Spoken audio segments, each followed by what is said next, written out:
എല്ലാവർക്കും നമസ്കാരം. ഇന്നത്തെ വീഡിയോയിൽ ഉൾപ്പെടുത്തിയിരിക്കുന്നത് കഴിഞ്ഞ ഓണപരീക്ഷയുടെ അക്കൗണ്ടൻസി വിത്ത് കമ്പ്യൂട്ടറൈസ്ഡ് അക്കൗണ്ടിങ്ങിൻ്റെ എസ്എ ക്വസ്റ്റ്യൻസ് ആണ്. അതെങ്ങനെ ചെയ്യണമെന്നുള്ളതും വീഡിയോയിൽ ഉൾപ്പെടുത്തിയിട്ടുണ്ട്. ആദ്യം ക്വസ്റ്റ്യൻ നോട്ട്ബുക്കിലേക്ക് എഴുതിയെടുത്തതിന് ശേഷം ആൻസർ ചെയ്യുക. ഈ ക്വസ്റ്റ്യൻ പേപ്പറിൽ 15ഉം 16ഉമാണ് എസ്എ ക്വസ്റ്റ്യനായിട്ട് വന്നിരിക്കുന്നത്. അതിൽ നിന്ന് ഏതെങ്കിലും ഒന്ന് ആൻസർ ചെയ്താൽ മതി. ഇപ്പോൾ ഈ വീഡിയോയിൽ രണ്ടും ആൻസർ എങ്ങനെ ചെയ്യണമെന്നുള്ളത് ഉൾപ്പെടുത്തിയിട്ടുണ്ട്. അപ്പോൾ ഇതിൽ 14 വരെയുള്ള ക്വസ്റ്റ്യൻസ് മുൻഭാഗത്തെ 2 വീഡിയോസായിട്ട് ചെയ്തിട്ടുണ്ട്. അതിൻ്റെ ലിങ്ക് ഡിസ്ക്രിപ്ഷനിൽ കൊടുക്കാം. ആ 14 വരെയുള്ള ക്വസ്റ്റ്യൻസ് നിർബന്ധമായും വിദ്യാർത്ഥികൾ കണ്ടിരിക്കേണ്ടതാണ്. 15ഉം 16ഉം എസ്സേയിൽ ആദ്യത്തെ എസ്സേയാണ് നോക്കാൻ പോകുന്നത്. ഈ ക്വസ്റ്റ്യൻ എല്ലാവരും നോട്ട്ബുക്കിലേക്ക് എഴുതിയെടുക്കുക. Anoop Sanoop are partners with capital 10 lakh 15 lakh respectively.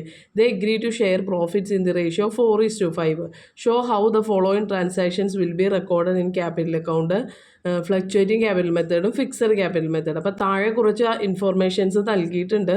അത് വെച്ചിട്ട് നമ്മളോട് എന്ത് പ്രിപ്പയർ ചെയ്യാനാണ് പറയണത്? ഫ്ലക്ച്വേറ്റിംഗ് ക്യാപിറ്റൽ മെത്തേഡും ഫിക്സഡ് ക്യാപിറ്റൽ മെത്തേഡും പ്രിപ്പയർ ചെയ്യാനാണ് പറയണത്. അപ്പോൾ ആദ്യം നമുക്ക് 15ാമത്തെ ക്വസ്റ്റ്യൻ്റെ ആൻസർ എങ്ങനെ ചെയ്യണമെന്ന് നോക്കാം. അതിനുശേഷം നമുക്ക് 16ലോട്ട് വരാം. 15ാമത്തെ ക്വസ്റ്റ്യനിൽ നമുക്ക് ഫിക്സഡ് ക്യാപിറ്റൽ മെത്തേഡും ചെയ്യാനുണ്ട്, ഫ്ലക്ച്വേറ്റിംഗ് ക്യാപിറ്റൽ മെത്തേഡും ചെയ്യാനുണ്ട്. അപ്പോൾ നമുക്ക് ആദ്യം ഫിക്സഡ് ക്യാപിറ്റൽ മെത്തേഡ് വെച്ച് ചെയ്യാം. അപ്പോൾ അതിന് നമുക്കറിയാം ഫിക്സഡ് ക്യാപിറ്റൽ മെത്തേഡിൽ 2 അക്കൗണ്ട് ക്രിയേറ്റ് ചെയ്യണം, പാർട്ട്നേഴ്സ് ക്യാപിറ്റൽ അക്കൗണ്ടും പാർട്ട്നേഴ്സ് കറൻറ്റ് അക്കൗണ്ടും. അപ്പോൾ നമുക്ക് ആദ്യം പാർട്ട്നേഴ്സ് ക്യാപിറ്റൽ അക്കൗണ്ട് ക്രിയേറ്റ് ചെയ്യാം. അതിനായിട്ട് നമ്മൾ ചെയ്യേണ്ടത്, നമുക്കൊരു ഫോർമാറ്റ് ഉണ്ട്. ആദ്യം അവരുടെ ഓപ്പണിംഗ് ക്യാപിറ്റൽ എഴുതണം. അതിനുശേഷം അവരുടെ അഡീഷണൽ ക്യാപിറ്റൽ ഉണ്ടെങ്കിൽ അത് എൻ്റർ ചെയ്യണം. അപ്പോൾ നമ്മുടെ ക്വസ്റ്റ്യനിൽ ഓപ്പണിംഗ് ക്യാപിറ്റൽ തന്നിട്ടുണ്ട്. ആദ്യത്തെ പാരഗ്രാഫിൽ ക്വസ്റ്റ്യനിൽ ഓപ്പണിംഗ് ക്യാപിറ്റൽ 10 lakh വന്നിട്ടുണ്ട്. സനൂപിൻ്റെ 15 lakh തന്നിട്ടുണ്ട്. അതാണ് നമ്മളിവിടെ ബാലൻസ് ബ്രോ ഡൗൺ എന്ന് പറഞ്ഞിട്ട് 10 lakh 15 lakh എഴുതി വെച്ചേക്കുന്നത്. പിന്നെ നമുക്ക് എഴുതേണ്ടത് അഡീഷണൽ ക്യാപിറ്റൽ ഉണ്ടെങ്കിൽ അത് എൻ്റർ ചെയ്യണം. ഈ ക്വസ്റ്റ്യനിൽ അഡീഷണൽ ക്യാപിറ്റൽ ഉണ്ട് നമുക്ക് 2 lakhും 2,50,000. അപ്പോൾ നമ്മൾ അഡീഷണൽ ക്യാപിറ്റൽ എൻ്റർ ചെയ്തു. പിന്നെ നമുക്കൊന്നും തന്നെ ക്യാപിറ്റൽ അക്കൗണ്ടിലേക്ക് ചെയ്യാനില്ല. അപ്പോൾ നമുക്കത് ബാലൻസ് ചെയ്യാം. ബാലൻസ് ചെയ്യുമ്പോൾ നമുക്ക് 12 lakhും 13,50,000 നമുക്ക് ലഭിക്കും. നെക്സ്റ്റ് നമുക്ക് ചെയ്യേണ്ടത് പാർട്ട്നേഴ്സ് കറൻറ്റ് അക്കൗണ്ടാണ്. കറൻറ്റ് അക്കൗണ്ടിനും നമുക്ക് ഫോർമാറ്റ് പഠിക്കാനുണ്ട്. അപ്പോൾ നിങ്ങളത് നന്നായി പഠിച്ചിരിക്കണം. ഫോർമാറ്റ് പ്രകാരം ക്രെഡിറ്റ് സൈഡ് ഇൻട്രസ്റ്റ് ഓൺ ക്യാപിറ്റലാണ് ആദ്യം വരുന്നത്. ഇൻട്രസ്റ്റ് ഓൺ ക്യാപിറ്റൽ എന്ന് പറയുമ്പോൾ ഇവിടെ ഓപ്പണിംഗ് ക്യാപിറ്റൽ ഉണ്ട്, ബിസിനസ് സ്റ്റാർട്ട് ചെയ്തപ്പോൾ ഉള്ള ക്യാപിറ്റൽ ഉണ്ട്, അതുപോലെ തന്നെ അവരുടെ അഡീഷണൽ ക്യാപിറ്റലും ഉണ്ട്. ഇതിൻ്റെ രണ്ടിൻ്റെയും നമുക്ക് ഇൻട്രസ്റ്റ് കണക്കാക്കേണ്ടതുണ്ട്. അപ്പോൾ അതെങ്ങനെ ചെയ്യണമെന്നുള്ളത് നോക്കാം. വർക്കിംഗ് നോട്ടായിട്ട് ഇൻട്രസ്റ്റ് ഓൺ ക്യാപിറ്റൽ അനൂപിൻ്റെ ഓപ്പണിംഗ് ക്യാപിറ്റൽ, അതായത് ബിസിനസ് സ്റ്റാർട്ട് ചെയ്തപ്പോൾ ഉള്ളവരുടെ ക്യാപിറ്റൽ 10 lakh, അതിൻ്റെ 6%. അപ്പോൾ നമുക്ക് 60,000 കിട്ടും. പിന്നെ വരുന്നത് അഡീഷണൽ ക്യാപിറ്റലാണ്. അഡീഷണൽ ക്യാപിറ്റൽ കൊണ്ടുവന്നേക്കുന്നത് ജൂലൈയിലാണ്. അപ്പോൾ നമ്മൾ 2 lakh × 6/100 × ജൂലൈ മുതൽ ഡിസംബർ വരെ എത്ര മാസം ഉണ്ടെന്ന് നോക്കാം. 6 മാസം, 6/12. അപ്പോൾ നമുക്ക് അനൂപിൻ്റെ ഇത് രണ്ടും കൂടി ടോട്ടൽ ചെയ്യുമ്പോൾ ഇൻട്രസ്റ്റ് ഓൺ ക്യാപിറ്റൽ കിട്ടും. അതായത് അവരുടെ 2 ക്യാപിറ്റലിൻ്റെയും നമ്മൾ ഇൻട്രസ്റ്റ് കണക്കാക്കണം. അതുപോലെ തന്നെ നമുക്ക് സനൂപിൻ്റെ ചെയ്യാം. ബിസിനസിൻ്റെ സ്റ്റാർട്ടിംഗ് ക്യാപിറ്റൽ 15 lakh ആണ്. അഡീഷണൽ ക്യാപിറ്റൽ 2,50,000 ആണ്. അപ്പോൾ ആദ്യത്തെ ക്യാപിറ്റലിന് 1 ഇയറിൽ നമ്മൾ ഇൻട്രസ്റ്റ് കണക്കാക്കണം, 6% ഇൻട്രസ്റ്റ് കണക്കാക്കണം. രണ്ടാമത്തേൽ നമ്മൾ എന്ത് ചെയ്യണം? ജൂലൈയിലാണ് അവർ അഡീഷണൽ ക്യാപിറ്റൽ കൊണ്ടുവന്നേക്കുന്നത്. ജൂലൈ മുതൽ ഡിസംബർ വരെ എത്ര മാസം ഉണ്ടെന്ന് നോക്കണം. അപ്പോൾ 6 മാസമാണ്, 6/12 ചെയ്യണം. അപ്പോൾ നമുക്ക് സനൂപിൻ്റെയും ഇൻട്രസ്റ്റ് ഓൺ ക്യാപിറ്റൽ ലഭിക്കും. അപ്പോൾ നമുക്ക് അനൂപിൻ്റെ ഇൻട്രസ്റ്റ് ഓൺ ക്യാപിറ്റൽ 66,000, സനൂപിൻ്റെ 97,500 രൂപയുമാണ്.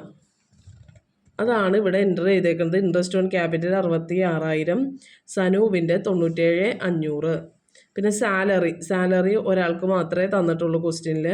അപ്പോൾ നമുക്ക് ഒരാൾക്ക് മാത്രം എഴുതിയാൽ മതി. അതിനുശേഷം കമ്മീഷൻ വരുന്നുണ്ട്. കമ്മീഷനും ക്വസ്റ്റ്യനിൽ തന്നിട്ടുണ്ട് 2,000, 2,500. പിന്നെ നമുക്ക് ഡെബിറ്റ് സൈഡാണ് എൻ്റർ ചെയ്യാനുള്ളത്. Debit side drawings 20,000, 15,000. Interest on drawings 2,000, 1,500. ഇതിപ്പോൾ ഫോർമാറ്റ് അറിഞ്ഞു കഴിഞ്ഞാൽ പെട്ടെന്ന് എടുത്ത് എഴുതാവുന്നതേ ഉള്ളൂ. പ്രോഫിറ്റ് ആൻഡ് ലോസ് അക്കൗണ്ട്, കാരണം ക്വസ്റ്റ്യനിൽ ലോസ് ആണ് തന്നേക്കുന്നത്. 75,000, 60,000. ഈ ഇൻട്രസ്റ്റ് ഓൺ ക്യാപിറ്റൽ മാത്രം കണക്കാക്കണതൊന്ന് പഠിച്ചു വെച്ചാൽ മതി. ഇപ്പോൾ ഈ പ്രോബ്ലത്തിൽ ഓപ്പണിംഗ് ക്യാപിറ്റലിൻ്റെ ഇൻട്രസ്റ്റും കണക്കാക്കണം, അഡീഷണൽ ക്യാപിറ്റലിൻ്റെയും ഇൻട്രസ്റ്റ് കണക്കാക്കണം. ഓൺ ക്യാപിറ്റൽ മാത്രം ശ്രദ്ധിച്ചാൽ ഇത് പെട്ടെന്ന് നമുക്ക് ആൻസർ ചെയ്യാൻ പറ്റുന്നതാണ്. വളരെ സിമ്പിൾ പ്രോബ്ലമാണ്. നിങ്ങൾ എന്തെങ്കിലും ഡൗട്ട് ഉണ്ടെങ്കിൽ കമൻറ്റിലൂടെ ചോദിക്കാവുന്നതാണ്. ഇപ്പം നോക്കിയത് നമ്മൾ ഫിക്സഡ് ക്യാപിറ്റൽ മെത്തേഡാണ് ഇപ്പോൾ നമ്മൾ ചെയ്തുകൊണ്ടിരുന്നത്. ഇനി ഇത് തന്നെ നമുക്ക് ഫ്ലക്ച്വേറ്റിംഗ് ക്യാപിറ്റൽ മെത്തേഡിൽ ചെയ്യണം.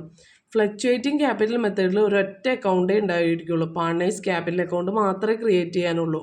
ഫിക്സഡ് ചെയ്ത് കഴിഞ്ഞാൽ ഫ്ലക്ച്വേറ്റിംഗ് ചെയ്യാൻ വളരെ സിമ്പിളാണ്. ഇപ്പം ഇതിൽ തന്നേക്കുന്ന എമൗണ്ട് ക്രെഡിറ്റ് സൈഡ് തന്നേക്കണ balance, brought down, bank, additional capital, ഇതിൻ്റെ ക്രെഡിറ്റ് സൈഡ് തന്നേക്കണ എല്ലാ ഐറ്റം ഇത് രണ്ടും കൂടി മിക്സ് ചെയ്ത് ക്രെഡിറ്റ് സൈഡ് കൊടുത്താൽ നമുക്ക് ഫ്ലക്ച്വേറ്റിങ്ങിൻ്റെ ക്രെഡിറ്റ് സൈഡ് ആവും. അതുപോലെ തന്നെ ഡെബിറ്റ് സൈഡ് ചെയ്യുമ്പോൾ ഇപ്പോൾ ഇതിൽ ഒന്നും തന്നെ ഇല്ല ഡെബിറ്റ് സൈഡിൽ നിന്ന് എഴുതാൻ. ഇതിൻ്റെ ആകുമ്പോൾ drawings, interest on drawings, profit and loss account, ഈ 3 ഐറ്റം നമുക്ക് ഡെബിറ്റ് സൈഡിലേക്ക് എഴുതാം. ഇത് രണ്ടും മിക്സ് ചെയ്ത് എഴുതിയാൽ നമുക്ക് എന്താവും? ഫ്ലക്ച്വേറ്റിംഗ് ക്യാപിറ്റൽ മെത്തേഡ് പ്രകാരം പ്രോബ്ലം ചെയ്യുന്നതാവും. ഫിക്സഡ് പഠിച്ചു കഴിഞ്ഞാൽ ഫ്ലക്ച്വേറ്റിംഗ് വളരെ സിമ്പിളാണ്. ഉണ്ടെങ്കിൽ കമൻറ്റിലൂടെ ചോദിക്കാവുന്നതാണ്. ഇനി last question profit and loss appropriation account ചെയ്യാനുള്ളതാണ്. ഈ ക്വസ്റ്റ്യൻ എല്ലാവരും നോട്ട്ബുക്കിലേക്ക് എഴുതിയെടുക്കുക. അതിനുശേഷം ഞാൻ ആൻസർ ചെയ്യുന്നതിനോടൊപ്പം ചെയ്തു പോകുക.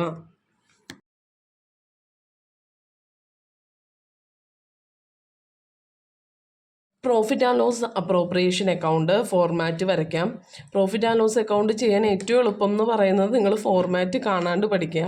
ഫോർമാറ്റ് പഠിക്കുമ്പോൾ ഒരു കാര്യം ഇമ്പോർട്ടൻ്റ് ആയിട്ട് ഓർക്കേണ്ടത്, ഡ്രോയിങ്സ് ക്വസ്റ്റ്യനിൽ തന്നിട്ടുണ്ടാവും. അത് പക്ഷേ ഒരിക്കലും പ്രോഫിറ്റ് ആൻഡ് ലോസ് അപ്രോപ്രിയേഷൻ അക്കൗണ്ടിൽ എൻ്റർ ചെയ്യാൻ പാടില്ല. ഇത് മാത്രം നിങ്ങൾ എവിടെയെങ്കിലും എഴുതി വെച്ച് നിങ്ങൾ ഓർത്ത് വയ്ക്കുക. കാരണം profit and loss appropriation account എപ്പോൾ ക്വസ്റ്റ്യൻ നിങ്ങൾക്ക് ചെയ്യാൻ തന്നാലും അതിൽ ഡ്രോയിങ്സ് ഉണ്ടായിരിക്കും. ഡ്രോയിങ്സ് പക്ഷേ നമ്മുടെ അക്കൗണ്ടിലേക്ക് എൻ്റർ ചെയ്യാൻ പാടില്ല. ഇൻട്രസ്റ്റ് ഓൺ ഡ്രോയിങ്സ് നമുക്ക് എൻ്റർ ചെയ്യണം.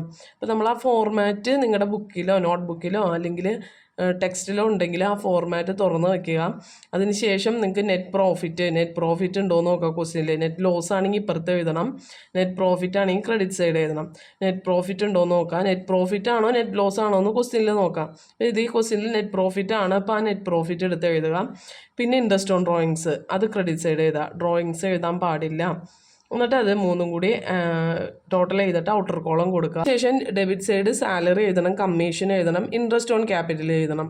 ഇതെല്ലാം നമ്മൾ ഡെബിറ്റ് സൈഡിൽ എൻ്റർ ചെയ്യണം. അതിനുശേഷം 2 സൈഡ് ടോട്ടൽ ചെയ്യുക. മൈനസ് ചെയ്യുമ്പോൾ നമുക്ക് 25,600 ലഭിക്കും. അതിന് 4:3:2 3 പാർട്ട്നേഴ്സിന് ഷെയർ ചെയ്ത് കൊടുക്കുക. ഇങ്ങനെയാണ് profit and loss appropriation account create ചെയ്യേണ്ടത്. Profit and loss appropriation account create ചെയ്യുമ്പോൾ ഫോർമാറ്റ് നന്നായി പഠിച്ചു വയ്ക്കുക. പരീക്ഷയ്ക്ക് വരുന്ന 2 എസ്സേകളും എന്തായാലും ഫിക്സഡും ഫ്ലക്ച്വേറ്റിങ്ങും അപ്രോപ്രിയേഷൻ അക്കൗണ്ടും ആയിരിക്കും.